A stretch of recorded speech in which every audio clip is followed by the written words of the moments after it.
Termiz shahrida joylashgan 1-son texnikumida shahar maktablarining yuqori sinf o'quvchilari uchun keng ko'lamli ochiq eshiklar kuni tadbiri tashkil etildi. Mazkur tadbir yoshlarni kasb-hunar egallashga yo'naltirish, ularning qiziqish va intilishlarini qo'llab-quvvatlash hamda kelajak kasbini ongli ravishda tanlashlariga ko'maklashish maqsadida o'tkazildi. Tadbirda shahardagi qariyb 20 ga yaqin umumta'lim maktablaridan tashrif buyurgan o'quvchilar ishtirok etib, texnikumda yaratilgan shart-sharoitlar, zamonaviy ta'lim muhiti hamda o'quv yo'nalishlari bilan yaqindan tanishishdi. Mehmonlarga texnikum hududi bo'ylab ekskursiya tashkil etilib, o'quv binolari, maxsus amaliy mashg'ulot xonalari va ustaxonalari ko'rsatildi. Texnikumning zamonaviy kompyuter xonalari, ilg'or texnologiyalar bilan jihozlangan laboratoriyalari hamda boy va muntazam yangilatib boriladigan kutubxonasi o'quvchilarda katta taassurot qoldirdi. Ayniqsa amaliy mashg'ulotlarga alohida e'tibor qaratilgani, har bir yo'nalish bo'yicha maxsus jihozlangan ustaxonalar mavjudligi yoshlar uchun katta imkoniyatlar eshigini ochib berayotgani ta'kidlandi.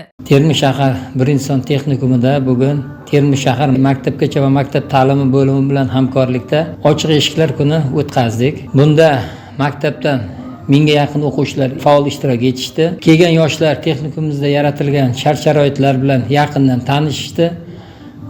Yangi 2026-27 o'quv yilida jami 10 ta kasb bo'yicha 580 nafar o'quvchini qamrab olish rejalashtirilgan. Bu yo'nalishlarimiz hozirgi zamon talablariga mos bo'lgan yo'nalishlarimiz raqam axborotlarni qayta ishlash ustasi, oshpazlik yo'nalishi, tikuvchilik, sartarosh modelleri yo'nalishi va shu kabi yo'nalishlarga o'quvchilarni 9-sinf negizida qabul qilishni rejalashtirganmiz. Hozirgi kunda texnikumimizda 600 nafar o'quvchilar tahsil olmoqda. Shulardan 62 nafari xorijiy xalqaro til bilish sertifikatlarini olishga muyassar bo'lishdi. Bundan tashqari migratsiya agentligi bilan hamkorlikda xorijga ishga boruvchilar hamda o'qiyman degan yoshlarimizga migratsiya agentligi bilan hamkorlikda nemis tilini bepul kurslari tashkil qilingan. Hozirda 120 nafar o'quvchilar tahsil olmoqdalar. Mazkur texnikumda sartaroshlik, tikuvchilik, payvandchilik, elektr jihozlari bilan ishlash, avtomobillarga texnik xizmat ko'rsatish, oshpazlik kabi 10 dan ortiq zamonaviy va mehnat bozorida talab yuqori bo'lgan kasb yo'nalishlari mavjud. Har bir yo'nalish tajribali ustozlar tomonidan olib borilib, o'quvchilarga chuqur nazariy bilimlar bilan bir qatorda amaliy ko'nikmalar ham beriladi. Shu sababli bitiruvchilar o'z sohasida raqobatbardosh mutaxassis bo'lib yetishib chiqmoqda. 11-maktab tomonidan Termiz shahar 1-son texnikumiga tashrif buyurdim. Bu yerda har xil yo'nalishlar bor ekan.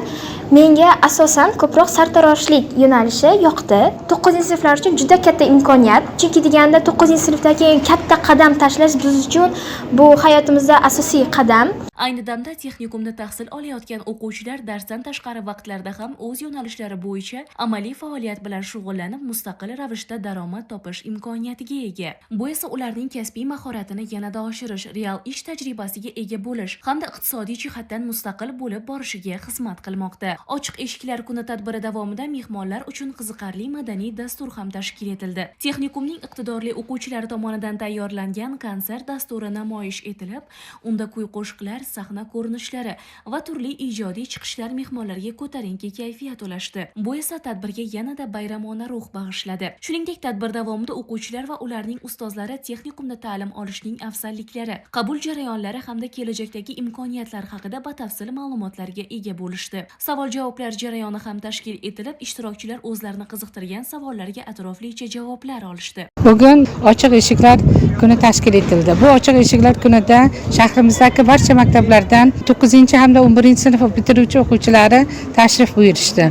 Tashrifdan asosiy maqsad 9-sinfda hamda 11-sinfda bitirgan o'quvchilarimizni kelajakda zamonaviy kasb egalari bo'lishi uchun umumta'lim fanlar bilan birgalikda ular kasbga ega bo'lgan, o'zlari tanlagan mutaxassisliklari bo'yicha diplomga ega bo'lishlari uchun texnikumdagi yaratilgan sharoitlar bilan tanishib chiqdilar.